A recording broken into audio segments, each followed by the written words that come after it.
Thanks Krishnaveni, నన్ను కాపాడినందుకు. మన మధ్య రిలేషన్ ఏంటన్నది నాకు తెలుసు, నీకు తెలుసు. కానీ నువ్వు ఒప్పుకోవట్లేదు. దానికి కారణాలు ఏమైనా ఉండొచ్చు. కానీ నాకు ఏ మూలన ఉన్న చిన్న అనుమానం కూడా నిన్న పటాపంచలైపోయింది.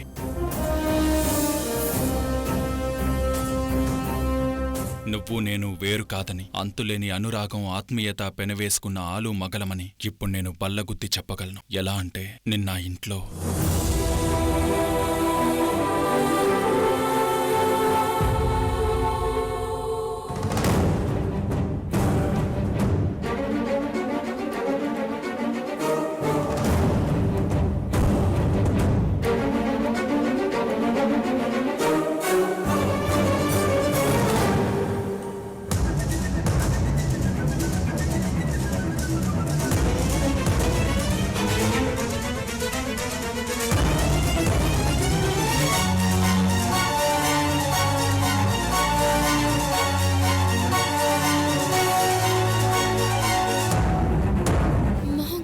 కనిపించడం లేదు.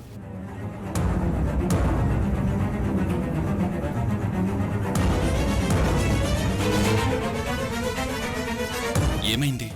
కృష్ణవేణి ఎందుకంత టెన్షన్ పడుతుంది? అసలు ఆ ల్యాప్టాప్లో ఏముంది?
బావా, అరకు అందాలు బాగున్నాయి, ఈ గెస్ట్ హౌస్ బాగుంది, ఈ రూమ్ అయితే ఇంకా బాగుంది.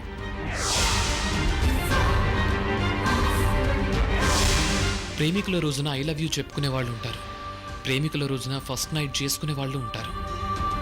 కానీ ప్రేమికుల రోజున హనీమూన్కి వచ్చి first time I love you చెప్పుకునే, ఫస్ట్ నైట్ చేసుకోబోయే అదృష్టం ఎంతమందికి ఉంటుంది?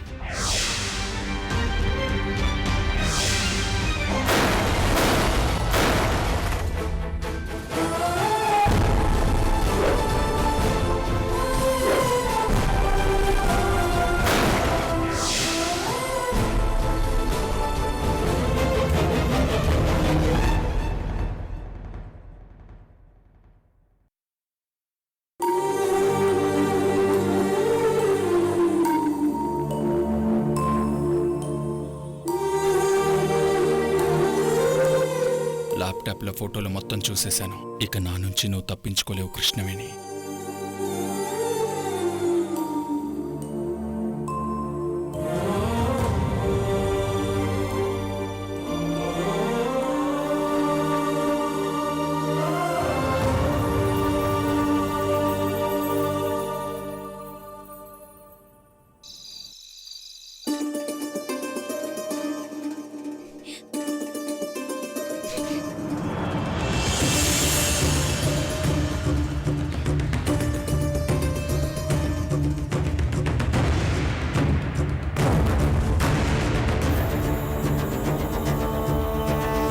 డాడీ, మీరెప్పుడొచ్చారు పార్టీకి?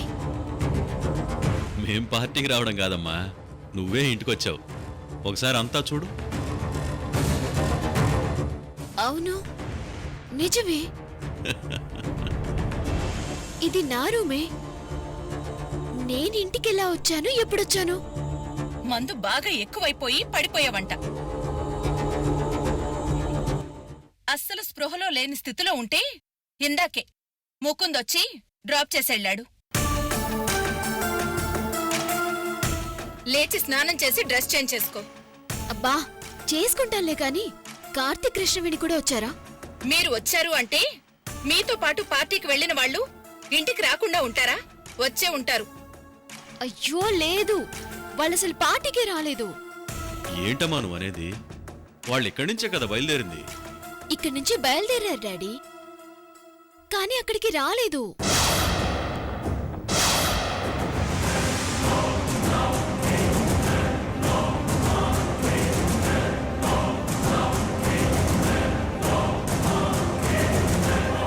వచ్చే ఉంటారులే సాత్విక. నీకు మత్తు ఎక్కువైపోయి మర్చిపోయి ఉంటావు. అయ్యో నేను చెప్పేది నిజం. వాళ్ళ ఇంట్లో నుంచి బయలుదేరారు, కానీ అక్కడికి రాలేదు. ఎక్కడికి వెళ్లారో కూడా తెలీదు. ఉండండి, నేను ఫోన్ చేస్తాను.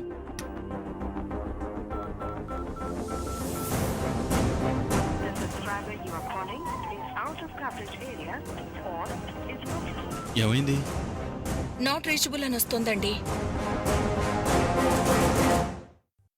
కార్తీక్ బాబుకి చెయ్యి.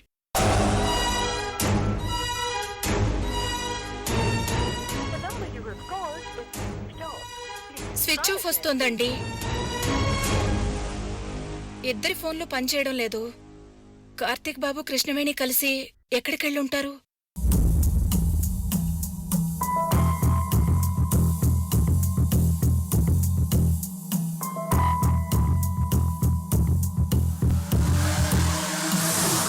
ఇంకెక్కడికి వెళ్తారు? రాత్రి వాళ్ళిద్దరూ కలిసి రహస్యంగా ఎస్కేప్ అయ్యారంటే నా అనుమానం ఏ గుళ్ళోనో వాళ్ళిద్దరూ కలిసి పెళ్లి చేసేసుకుని ఉంటారు.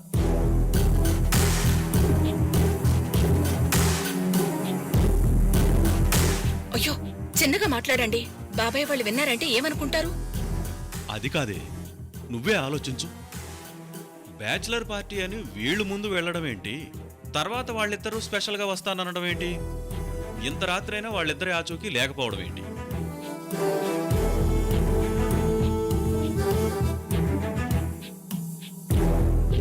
నాకేదో అనుమానంగానే ఉంది. నా అనుమానం నిజమైతే గనక అది ఎంతో మందికి అవమానం. తెల్లవారేసరికి 100 మందిని పెట్టి వెతికిస్తాను. ఇందులో మాత్రం అనుమానమే లేదు.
బావగారు,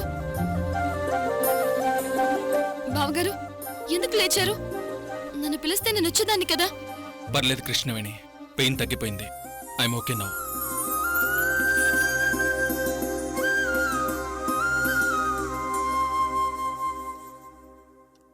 కృష్ణవేణి, టైం మార్నింగ్ 4:30 అయింది. ఇంట్లో ఎదురు చూస్తూ ఉంటారేమో. పూర్తిగా తెల్లవారినివ్వండి బావగారు, అప్పుడు వెళ్దాం.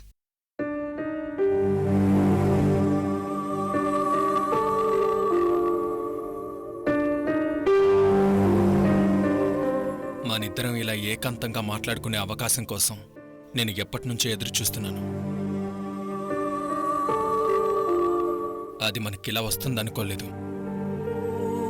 ముకుంద్ సాత్వికలు మన కోసం చూసి చూసి నైట్ పార్టీ ఎంజాయ్ చేసుంటారు. రాత్రి మన ఫోన్లు స్విచ్ ఆఫ్ అయ్యాయి కదా. మన గురించి మాట్లాడుకుందాం కృష్ణవేణి. మీ మీద రౌడీలు అటాక్ చేసేసరికి చాలా భయపడిపోయాను బావగారు. వాళ్ళు నిన్నెందుకు అటాక్ చేశారు? వాళ్ళని ఎవరు పంపించారు అని ఏమైనా ఆలోచించారా? లేదు కృష్ణవేణి, నేను ఇంకేం ఆలోచించలేను. కానీ ఒక్కటి మాత్రం చెప్పగలను. నీ నుంచి నేను ఏ నిజాన్నైతే వినాలనుకుంటున్నానో ఆ నిజానికి వీళ్ళు నన్ను చంపాలనుకోవడానికి ఖచ్చితంగా సంబంధం ఉంది. దాని గురించి తర్వాత ఆలోచిద్దాం. అయినా మన గురించి మాట్లాడమంటే నువ్వు టాపిక్ డైవర్ట్ చేస్తావు ఎందుకు? ఈ టైంలో మన గురించి మాట్లాడుకోవడానికి ఏముంటుంది బావగారు? ఆ గారు తీసేసి పిలిస్తే వినాలనుంది నాకు. మన గురించి ఒక పెద్ద నిజాన్ని గుండెల్లో దాచుకుని అసలేమీ లేనట్టు తొణకకుండా బెనకకుండా ఎలా ఉండగలుగుతున్నావు కృష్ణవేణి? నేను ఎన్నిసార్లు ఎన్ని రకాలుగా అడిగినా నువ్వు కొంచెం కూడా నోరు విప్పట్లేదంటే నేనేమైనా తప్పుగా ఆలోచిస్తున్నానా అని నాకు కొంచెం అనుమానంగా ఉండేది. కానీ కానీ కానీ నువ్వు నా చేతికి కంకణం కట్టాలనుకున్నప్పుడే నా నమ్మకానికి బలం చేకూరింది. నీకింకో విషయం చెప్పనా? నేను ల్యాప్టాప్ చూశాను. అవును కృష్ణవేణి, ల్యాప్టాప్లో నువ్వు చూసిన ఫోటోలు నేను చూశాను.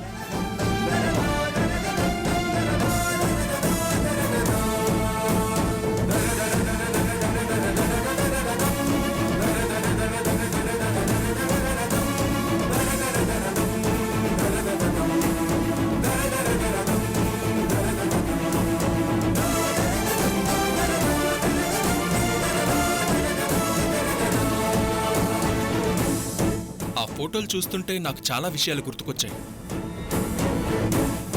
గతంలో నేను ఎలా ఉన్నాను, ఏ రూపంలో ఉన్నానో నాకు తెలియదు. కానీ నువ్వు నేను భార్యాభర్తలం. మనిద్దరం కలిసి అరకు వెళ్ళాం. అరకులో నీకు గిఫ్ట్ తీసుకొద్దామని నేను బయటికి వెళ్ళాను. తర్వాత గిఫ్ట్తో తిరిగొస్తుంటే లోయలో పడిపోయాను. ఆ తర్వాత ఏం జరిగిందనేది మాత్రం నాకు తెలియదు. అప్పుడు నీకు భర్తగా ఉన్నవాణ్ణి ఇప్పుడిలా ఎందుకున్నాను? ముకుంద్ అనేవాడు నీకు హస్బెండ్ ఎలా అయ్యాడు? ఇవేమి నాకు తెలియదు కృష్ణవేణి, ఇవేం నాకు తెలియదు. కానీ నువ్వు నోరు తెరిచి చెప్పినా చెప్పకపోయినా మనం మాత్రం ముమ్మాటికి భార్యాభర్తలమే. ఆ విషయం నీకు తెలుసని నాకు తెలుసు.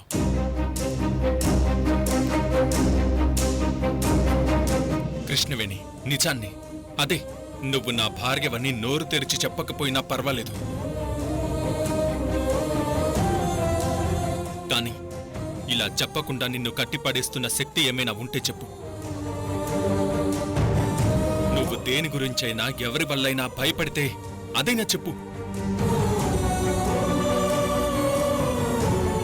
నేను నా ప్రాణాలకు తెగించైనా సరే ఆ అడ్డు తొలగిస్తాను. బావగారు ప్లీజ్ మీరలా మాట్లాడకండి. మీరింత ఎమోషనల్ అయితే నాకు టెన్షన్గా ఉంటుంది. బావగారు, మీరు ఈ ఇంటి పెద్ద కొడుకు. మీకు సాత్వికతో ఎంగేజ్మెంట్ అయింది, అది మర్చిపోకండి. కృష్ణవేణి, నువ్వు ఎంగేజ్మెంట్ గురించి ఆలోచిస్తున్నావా? నువ్వు నిజాన్ని ఒప్పుకోవడానికి ఆ ఎంగేజ్మెంటే అడ్డైతే నేనిప్పుడే వెళ్ళి అది క్యాన్సిల్ చేస్తాను. సాత్వికకి సారీ చెప్పి పెళ్లి ఆపేస్తాను.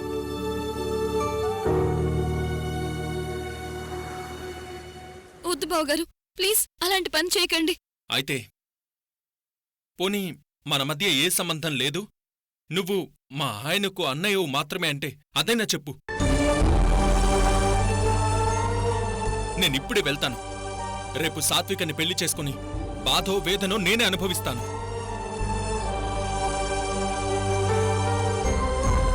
చెప్పు కృష్ణవేణి, ఏదో ఒకటి చెప్పు. నువ్వు ఏదో ఒకటి చెప్పి తీరాల్సిందే.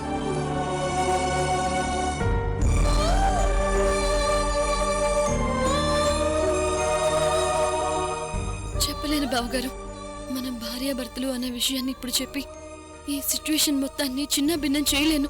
అలా అని నువ్వు నేను వేరు వేరు, నీకు నాకు ఏ సంబంధం లేదని అబద్ధము చెప్పలేను. అలా చెప్పి నీకు దూరం అవ్వలేను బావా.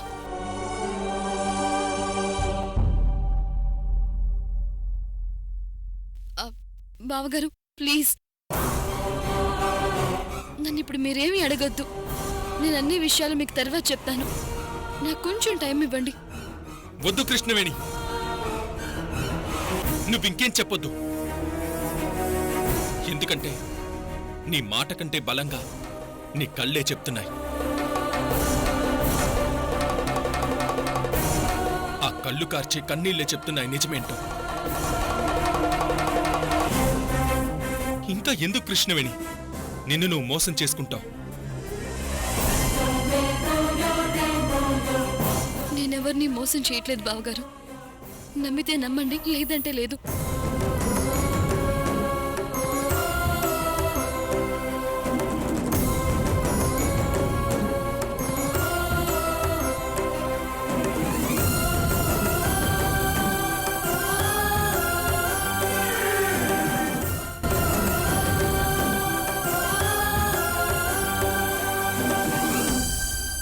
చెప్పాలని ఉంది గొంతు విప్పాలని ఉంది, చెప్పాలని ఉంది గొంతు విప్పాలని ఉంది, చెప్పాలని ఉంది గొంతు విప్పాలని ఉంది, చెప్పాలని ఉంది గొంతు విప్పాలని ఉంది. గుండెల్లో సుడి తిరిగే కలత కథలు చెప్పాలని ఉంది గొంతు విప్పాలని ఉంది, చెప్పాలని ఉంది గొంతు విప్పాలని ఉంది, చెప్పాలని ఉంది గొంతు విప్పాలని ఉంది.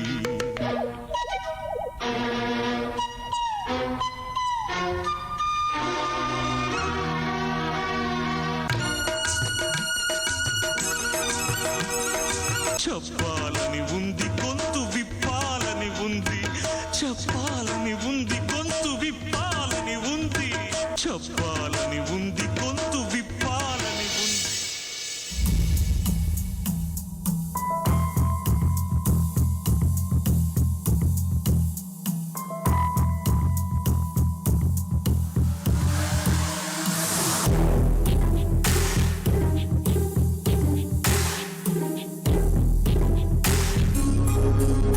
సాయంత్రం అనగా వెళ్ళిన వాళ్ళు ఇంతవరకు తిరిగి రాలేదు. ఫోన్లు చేస్తుంటేనేమో కలవట్లేదు. ఎక్కడికి వెళ్ళి ఉంటారు? ఏమైపోయి ఉంటారు?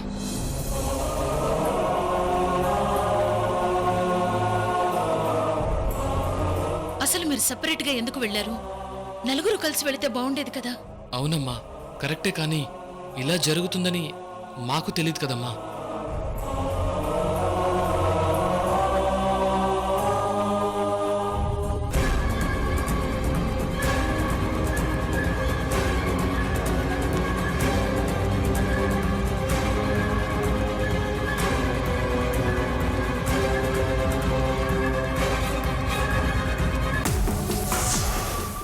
పాపం బావగారు కొత్తగా కొడుకొచ్చాడని ఓ తెగ ఇదయ్యారు.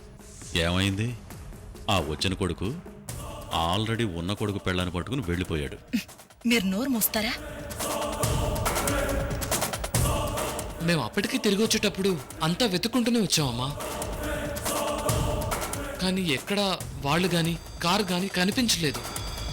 కావాలంటే సాత్వికని అడగండి నాన్న.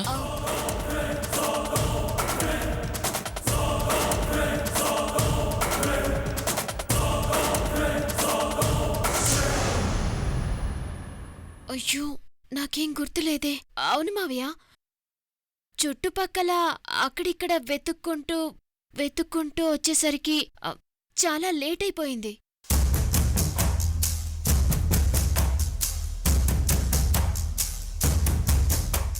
మత్తుగా నిద్రపోయిన దానికి ఈ విషయం ఎలా తెలుసు?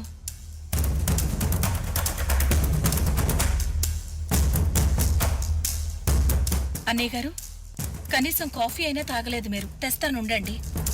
వద్దమ్మా, నా మేనకోడలు తిరిగి వచ్చాకే ఏదైనా.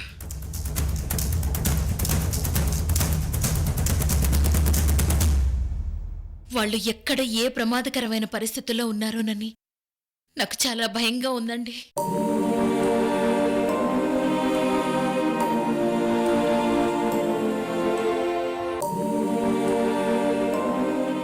మీరేమీ టెన్షన్ పడకండి పెద్దమ్మా, వాళ్ళకేమీ కాదు, హ్యాపీగా తిరిగొస్తారు. ఏరు లహరి, తిరిగొస్తారు అంటున్నారు కదా, ఆహా, ఏరి అంటున్నాను. అసలు కార్తీక్ బాబుని పరిచయం చేసిందే లహరి. అప్పటి నుంచి నా అదృష్టం నన్ను ఎగేస్తూ దిగేస్తూ పడేస్తూ ఉంది. అసలు వాళ్ళు పార్టీకి పెద్దగా ఇంట్రెస్ట్ లేదన్నప్పుడే నేను ఊరుకుంటే పోయేది. అనవసరంగా ఇదంతా. దానికి నువ్వేం చేస్తావు? ఇలా జరుగుతుందని ఎవరైనా కలగన్నారా?